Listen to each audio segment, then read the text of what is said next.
नमस्कार किसान साथियों, मैं आपका दोस्त महेश कुमावत। आप देख रहे हैं एमके एग्री। और बहुत सारे किसान साथियों के यहाँ पर जो है वो चीरा लगना स्टार्ट हो चुका है। और समस्या अभी जो आ रही है, किसानों का सवाल भी है बहुत सारों का कि जो डोडा रहता है वो मना कर रहा है या फिर थोड़ा सा ब्लाइट जो है ऊपर की ओर चढ़ कर के आ रही है। तो उसके लिए क्या करें कि उसके बहुत परेशान हो रहे हैं किसान साथी।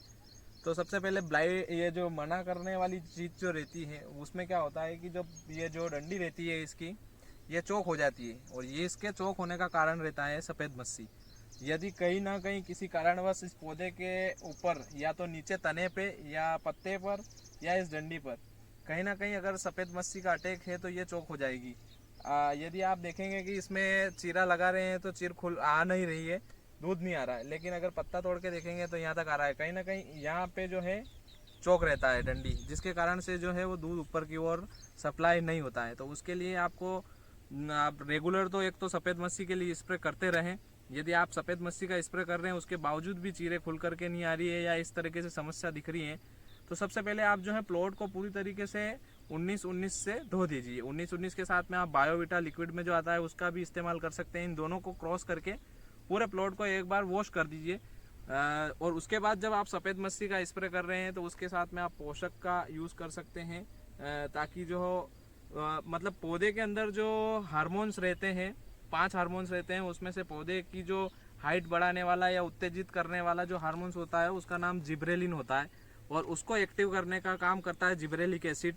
तो आप प्योर जिब्रेलिक एसिड इस्तेमाल ना करते हो, यदि पोषक सुपर का इस्तेमाल करेंगे तो उसमें अमीनो एसिड के साथ में आपको जिब्रेलिक एसिड मिलेगा, जो दो काम कर देगा।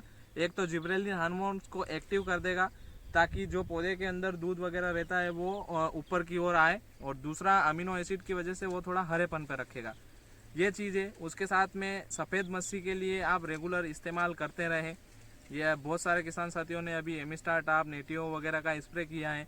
उसके बाद वो आप लूना या केराथियन गोल्ड इसका इस्तेमाल कर सकते हैं, कर्सर का कर सकते हैं। और अभी पीआई की नई इस साल जो दवाई आई है जिसका काफ़ी मार्केट में बहुत चर्चा है, पाइलिन करके, उसका भी आप इस्तेमाल कर सकते हैं। वो जिंक सोल्ट के साथ में है, जिससे वो उससे भी हरापन आएगा आएगा। तो सफ़ेद मस्सी के लिए 2-3 चीज़ें हैं। उसके साथ में स्प्रे के साथ साथ में आप कुछ ऐसी चीज़ें रहती हैं जो एडिशनल आपको करनी रहती है, जैसे पौधे को वॉश करना, 19-19 का स्प्रे करना, वायरस अगर कहीं दिख रहा है तो वायरस के लिए अपने को स्प्रे करना, जैसे प्रिवेंटल का स्प्रे करना। इस तरीके से आप खुद अपने प्लॉट को एनालिसिस कीजिए कि उसको क्या ज़रूरत है, उस हिसाब से आप चीज़ें इस्तेमाल करें तो काफ़ी बेहतर आपको रिजल्ट मिलेगा। तो जानकारी अगर अच्छी लगती है तो वीडियो को आप शेयर ज़रूर करें ताकि उन किसानों तक बात पहुंच सके जो जानकारी के अभाव में बहुत सारे गलत दवाई का इस्तेमाल करने से प्लॉट ख़राब कर बैठते हैं। तो ऐसे लोगों तक आपको वीडियो को ज़रूर शेयर करना चाहिए। धन्यवाद।